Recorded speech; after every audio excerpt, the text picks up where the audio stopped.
नमस्कार, मेरा नाम जया मिश्रा है और आप मुझे न्यूज़ 18 के डिजिटल प्लेटफॉर्म पर देख रहे हैं। प्रधानमंत्री मोदी के सऊदी अरब की बात करेंगे।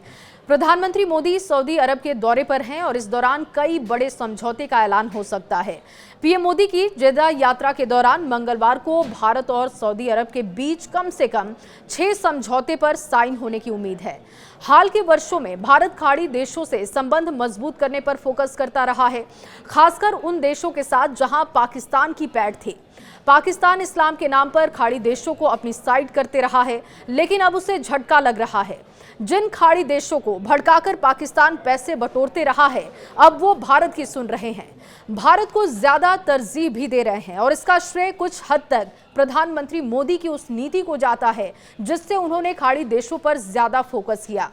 यही कारण है कि पीएम मोदी अब खाड़ी देशों के सबसे अहम देश सऊदी अरब का तीसरा दौरा कर रहे हैं। इससे पहले वो 2016 और 2019 में रियाद जा चुके हैं। ये दौरा भारत और सऊदी अरब के बीच गहराते रणनीतिक संबंधों को दर्शाता है, खासकर ऊर्जा सहयोग, व्यापार, निवेश और क्षेत्रीय सुरक्षा जैसे महत्वपूर्ण क्षेत्रों में रिश्ते मजबूत हुए।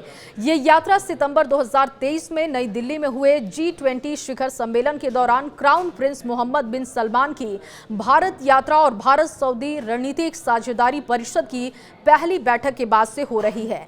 पीएम मोदी के तीसरे सऊदी अरब के दौरे के दौरान व्यापार से लेकर रक्षा तक पर बातें होने की संभावना है। पीएम मोदी ने खुद इस बात की जानकारी भी दी। भारत और सऊदी के मजबूत होते रिश्ते पाकिस्तान के लिए सबसे बड़ा झटका साबित हो रहा है। वो कैसे, आपको समझाते हैं। सऊदी अरब वो मुल्क है जो पाकिस्तान को सालों से मदद करते रहा है। पाकिस्तान हर बार सऊदी अरब से पैसे मांगते रहा है। भले ही पाकिस्तान इन पैसों को मांगते रहा, लेकिन वास्तविकता ये है कि वो इसे आतंकियों पर खर्च करता रहा है। कश्मीर के मुद्दे पर सऊदी अरब को भारत के खिलाफ कान भरते रहा है। अब भारत ये बात सऊदी अरब को समझाने में कामयाब रहा कि उसके पैसे पाकिस्तान गलत तरीके से खर्च कर रहा है, आतंकियों को पाल रहा है, और यही कारण है कि पाकिस्तान को मदद दी जाने वाली राशि अब घट चुकी है।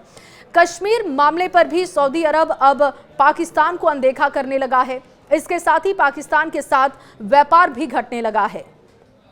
दरअसल पाकिस्तानियों से सऊदी अरब भी परेशान है। हज और उमराह के नाम पर पाकिस्तानी लोग सैकड़ों की संख्या में पहुंचते हैं और भीख मांगने का धंधा करने लगते हैं। ऐसे कई लोगों को सऊदी अरब देश से निकाल चुका है। भारत के साथ मजबूत संबंधों के बाद सऊदी अरब को ये बात समझ आ चुकी है कि पाकिस्तान एक मांगने वाला देश है। उसकी कीमत पर अगर वो भारत से संबंध खराब करता है तो उसे बहुत घाटा होगा। यही कारण है कि सऊदी अब पाकिस्तान से अपना कारोबार भी समेटने लगा है। सऊदी पहले तो पाकिस्तान में रिफाइनरी लगाने से इनकार कर चुका है और इसके साथ ही कई ऐसे कदम भी सऊदी के दिखाई दिए जिससे लगा कि वो पाकिस्तान से किनारा कर रहा है। ऐसे में पाकिस्तान अब किससे पैसे मांगेगा आतंकवादियों को पालने के लिए, ये देखना होगा। इस खबर पर आपकी राय क्या है, कमेंट करके जरूर बताइएगा।